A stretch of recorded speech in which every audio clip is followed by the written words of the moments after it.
శ్రీమాత్రే నమ. జై గురు దత్తాత్రేయ నమ.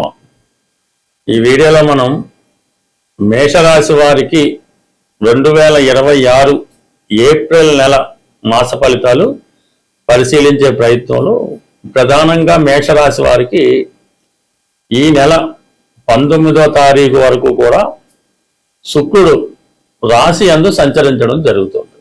ధన సప్తమాధిపతిగా శుక్రుడు రాశి యందు సంచరించడం వల్ల జాతకుడిలో ఒక విధమైనటువంటి ఆకర్షణ పెరుగుతూ ఉంటుంది.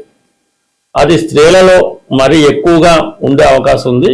ఈ సమయంలో ఏదైనా పెళ్లి చూపులు లాంటివి కానీ వివాహ ప్రయత్నాలు కానీ ఏర్పాటు చేసినప్పుడు అది తొందరగా జాతకుడికి అనుకూలంగా మారే అవకాశం ఉన్నది.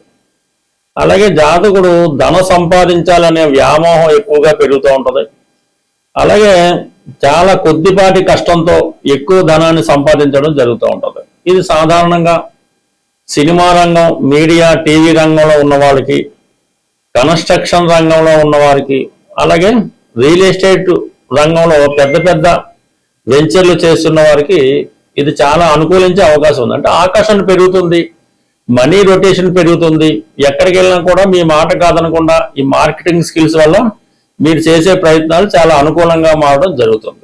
దాని తర్వాత ఏప్రిల్ 19 తర్వాత ఈ శుక్రుడు ఇంకలగా ధనస్థానంలో చేరటం వల్ల మరి కుటుంబ విషయాల్లో, ఆర్థిక విషయాల్లో అనుకూలంగా ఉంటుంది. మనీ రొటేషన్ పెరుగుతూ ఉంటుంది, మీ యొక్క వాక్చాతుర్యం పెరుగుతూ ఉంటుంది. అలాగే ఇది సంగీత దర్శకులకి, సింగర్స్కి చాలా అనుకూలంగా ఉండడం జరుగుతుంది. అలాగే మీ కుటుంబంలో ఒకరికి ధనాదాయం పెరగడం కానీ, వారికి ఏదైనా వివాహం నిశ్చయం అవడం కానీ, ఏదైనా ఒక శుభకార్యంలో పాల్గొనడం కానీ జరిగే అవకాశం ఉందంటే మొత్తం మీద ఈ ఏప్రిల్ నెల అంతా కూడా మేషరాశి వారికి శుక్రుడి యొక్క అనుకూలత ఏర్పడింది. దానివల్ల స్త్రీలతో పరిచయం ఏర్పడుతుంది.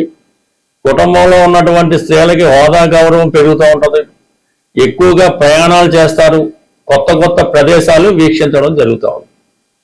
అయితే ఈ రవి పంచమాధిపతిగా ఈ నెల ప్రారంభం నుంచి 14వ తారీఖు వరకు 12వ స్థాన సంచారం వల్ల, అది కూడా శనిగ్రహంతో కలిసి ఉండడం వల్ల మీ కుటుంబంలో మీ తండ్రి గారికి కానీ, మీ సంతానానికి కానీ అది అనారోగ్యపరమైన సమస్య వల్ల అయితేనే, వేరే ఇతర కారణాల అయితేనే కొంత ఇబ్బంది పడడం జరుగుతున్నది. వారి కొరకు మీరు కొంత సమయాన్ని, ధనాన్ని వెచ్చించవలసి ఉంటుంది. అలాగే మీ యొక్క ఎంటర్టైన్మెంట్ వరకు, మీ మనసులో ఉన్నటువంటి కోరికలు నెరవేర్చుకునే విషయంలో కొంతవరకు ధనాన్ని ఇన్వెస్ట్ చేయడం జరుగుతూ ఉంటుంది. సాధారణంగా ఈ సమయంలో ఏదైనా షేర్ మార్కెట్ అటువంటి వాటిలో ఇన్వెస్ట్ చేయడం వల్ల నష్టపోయే అవకాశం ఉంది. కంపల్సరీగా ఈ సమయంలో మీరు ప్రభుత్వానికి చెల్లించవలసినటువంటి ట్యాక్సులు వగైరా పన్నులు గట్రా చెల్లించవలసి ఉంటుంది. అలాగే ఏంటంటే మీ కుటుంబంలో పెద్దవారికి ఆర్థిక పరంగా సహకరించవలసి ఉంటుంది. వారి యొక్క ఆరోగ్యం కొరకు కూడా కొంత జాగ్రత్త తీసుకోవడం మంచిది. అలాగే శనితో కలిగినటువంటి రవి చాలా వరకు వృత్తిపరంగా అధికారుల వల్ల చాలా ఇబ్బందులు కలగజేస్తూ ఉంటారు. పని విషయంలో అధికారులు ఒత్తిడి ఎక్కువ అవుతూ ఉంటుంది. ఎంత కష్టపడ్డా మీకు అటు మీ కింద పనిచేసే వాళ్ళు మీకు సహకరించరు. మీ యజమాని, మీ యొక్క అధికారుల దగ్గర నుంచి ఒత్తిడి ఎక్కువడం వల్ల ఎక్కువగా నలిగినట్టు కనబడుతూ ఉంటుంది. చాలా అసహనానికి గురవడం జరుగుతూ ఉంటుంది. అదే ఏప్రిల్ 14 తర్వాత రవి మేషరాశిలో ప్రవేశించడంతో ఆటోమేటిక్గా మీలో ఒక కొత్త ఉత్సాహం ఏర్పడుతూ ఉంటుంది, ఒక మానసిక ధైర్యం ఏర్పడుతూ ఉంటుంది. అలాగే మీరు ఏదైనా ఒక రాజకీయ పదవి కోసమో, కొత్త ఉద్యోగం కోసమో, అలాగే ప్రభుత్వ అధికారులతో ఏదైనా పని ఉంటే అది సులభంగా మీకు జరిగే అవకాశం ఉంది. ఏదైనా రవి మీకు మేషరాశిలో ఉచ్చ స్థానంలో ఉండడం వల్ల ఆటోమేటిక్గా మీ యొక్క సంతానానికి కానీ, మీ తండ్రి గారికి కానీ గౌరవం పెరుగుతూ ఉంటుంది, వారి హోదా పెరుగుతూ ఉంటుంది. తద్వారా మీకు కూడా ఎక్కడికి వెళ్ళినా కూడా సముచిత గౌరవం లభిస్తూ ఉంటుంది. ఇక కామన్ గా ఉన్నటువంటి 11వ స్థానంలో కుజగ్రహం, ఇది ఏప్రిల్ 2వ తారీఖు నుంచి ఇంచుమించుగా మనకి మే 10వ తారీఖు వరకు కుజుడు 12వ స్థానం సంచరించడం జరుగుతూ ఉంటుంది. అయితే రాష్ట్రాధిపతిగా, అష్టమాధిపతిగా 2వ స్థాన సంచారం వల్ల దీర్ఘకాలంగా ఉన్నటువంటి అప్పులు కానీ, రుణాలు కానీ ఉంటే అవి తీర్చివేసే ప్రయత్నం చేస్తారు. కొత్తగా స్థిరాస్తి కొనాలనే ఆలోచన ప్రయత్నం కూడా నెరవేరుతూ ఉంది. సడన్ గా ఉద్యోగంలో కొన్ని అనుకూల మార్పులు రావచ్చు. అది ఏదన్నా వేరే చోటకి ట్రాన్స్ఫర్ అవ్వడం కానీ, కొద్ది రోజుల పాటు ఆన్ డ్యూటీలో ఇతర ప్రాంతాల్లో వర్క్ చేయడం కానీ జరగవచ్చు. అలాగే ఈ భూములు, స్థిరాస్తి వ్యాపారం చేస్తున్న వారు కొద్దిగా ఎక్కువ ప్రయాణాలు చేసి మీరున్న ప్రాంతంలో కాకుండా అవుట్కట్స్ లో కానీ చాలా దూర ప్రాంతంలో కానీ స్థిరాస్తులు భూములు కొనే ప్రయత్నం చేయడం కానీ అక్కడ మీ యొక్క వ్యాపారాన్ని విస్తరించడం కానీ జరిగే అవకాశం ఉంది. అలాగే కొన్ని సందర్భాల్లో తప్పనిసరి పరిస్థితుల్లో కొంతవరకు ధనాన్ని మీరు మీ యొక్క బంధువులకు కానీ అన్నదమ్ములకు కానీ కొంత వారి అవసరార్థం కొంత ధనాన్ని మీరు ఖర్చు పెట్టవలసి ఉంటుంది. లేకపోతే మీరు ఒక మిత్రునికి ఆర్థిక పరంగా కొంత సహాయాన్ని కూడా చెయ్యవలసి ఉంటుంది. ఓవరాల్ గా ఈ మేషరాశి వారికి ఈ వారం అంతా కూడా ముఖ్యమైనటువంటి గ్రహాలు చాలా అనుకూలంగా ఉండడం జరిగింది. అలాగే యాస్టీజ్గా మిగతా గ్రహాలన్నీ లాభస్థానం నుంచి వ్యయ స్థానంలోకి మారడం జరుగుతుంది. లాభస్థానంలో ఒక రాహువే ఉండడం వల్ల అది మీకు పెద్ద పెద్ద వ్యక్తులతో కానీ పెద్ద పెద్ద సంస్థలతో చేసే వ్యవహారాలు చాలా అనుకూలంగా ఉంటాయి. విదేశంలో ఉన్నటువంటి మీ బంధుమిత్రుల సహకారం సంపూర్ణంగా లభించడం జరుగుతూ ఉంటుంది. బట్ ఏదైనా ఏప్రిల్ 9వ తారీఖు నుంచి సుమారుగా ఒక వారం రోజుల పాటు 12వ స్థానంలో 4 గ్రహాలు సంచరించడం వల్ల ఆ సమయంలో అధిక ధన వ్యయం జరిగే అవకాశం ఉంటుంది. మనకి ఏప్రిల్ నెల 2వ తారీఖున శ్రీరామనవమి రావడం జరుగుతుంది. ప్రధానంగా ఎవరికైతే వివాహం ఆలస్యం అవుతుందో అలాగే వివాహ సంబంధాలు వచ్చి మిస్ అవ్వడం, ఈ విధంగా వివాహం కొరకు అబ్బాయిలైనా అమ్మాయిలైనా వివాహం కొరకు ఎదురు చూస్తున్న వారికి ఈ శ్రీరామ నవమి చాలా ఇంపార్టెంట్తో కూడుకున్నది. కంపల్సరిగా ఆ రోజు మీరు శుభ్రంగా తలకు స్నానం చేసి కొత్త బట్టలు ధరించి ఈ శ్రీరామనవమి కళ్యాణం భద్రాచలంలో జరుగుతున్నా పర్లేదు, మీ ఊళ్ళో ఎక్కడ జరిగినా సరే ఆ కళ్యాణంలో 100కి 100 రూపాయలు పూర్తి అయ్యేదాకా అంటే తలంబరాలు అయ్యేదాకా ఉండి అక్కడ ఏమన్నా వాళ్ళు భోజనం అది పెడితే భోజనం చేసి చక్కగా కొన్ని తలంబరాల బియ్యం మీరు ఇంటికి తెచ్చుకొని అది మీ శిరస్సు మీద జల్లుకోవడం మంచిది.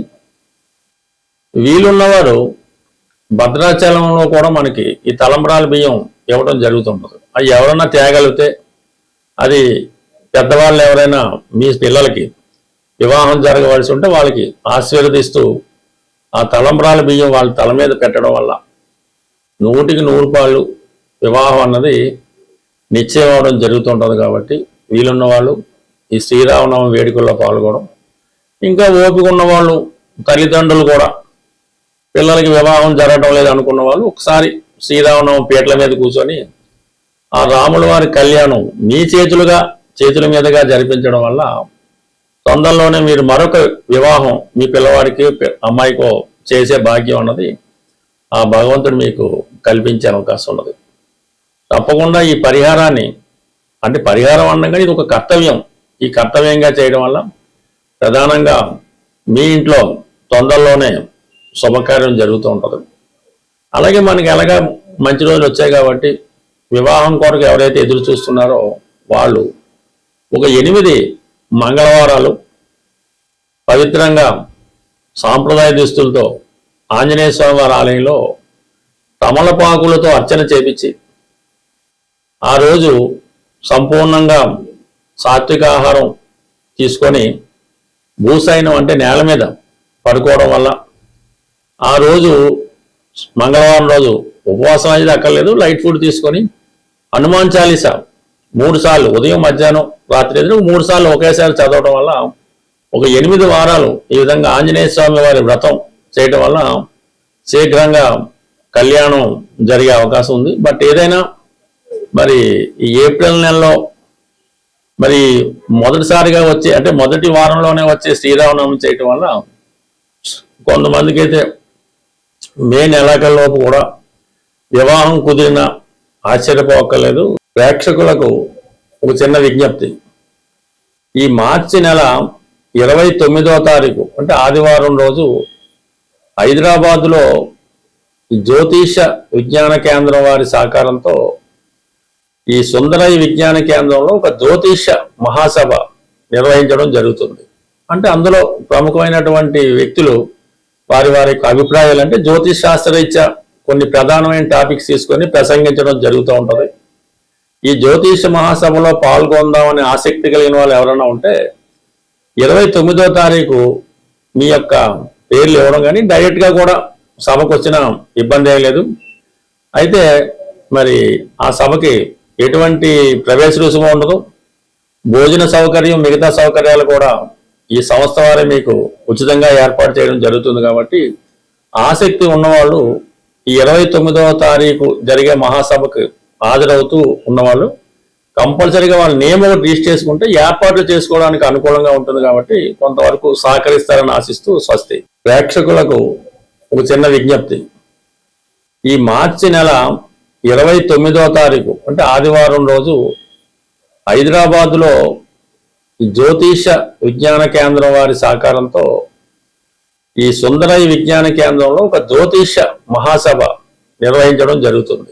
అంటే అందులో ప్రముఖమైనటువంటి వ్యక్తులు వారి వారి యొక్క అభిప్రాయాలు అంటే జ్యోతిష్ శాస్త్రరీత్యా కొన్ని ప్రధానమైన టాపిక్స్ తీసుకొని ప్రసంగించడం జరుగుతూ ఉంటుంది. ఈ జ్యోతిష మహాసభలో పాల్గొందామని ఆసక్తి కలిగిన వాళ్ళు ఎవరైనా ఉంటే 29వ తారీఖు మీ యొక్క పేర్లు ఇవ్వడం కానీ డైరెక్ట్గా కూడా సభకు వచ్చిన ఇబ్బంది ఏం లేదు. అయితే మరి ఆ సభకి ఎటువంటి ప్రవేశ రుసుము ఉండదు, భోజన సౌకర్యం మిగతా సౌకర్యాలు కూడా ఈ సంస్థ వారే మీకు ఉచితంగా ఏర్పాటు చేయడం జరుగుతుంది. కాబట్టి ఆసక్తి ఉన్నవాళ్ళు ఈ 29వ తారీఖు జరిగే మహాసభకు హాజరవుతూ ఉన్నవాళ్ళు కంపల్సరీగా వాళ్ళ నేమ్ ఒకటి రిజిస్టర్ చేసుకుంటే ఏర్పాట్లు చేసుకోవడానికి అనుకూలంగా ఉంటుంది. కాబట్టి కొంతవరకు సహకరిస్తారని ఆశిస్తూ స్వస్తి.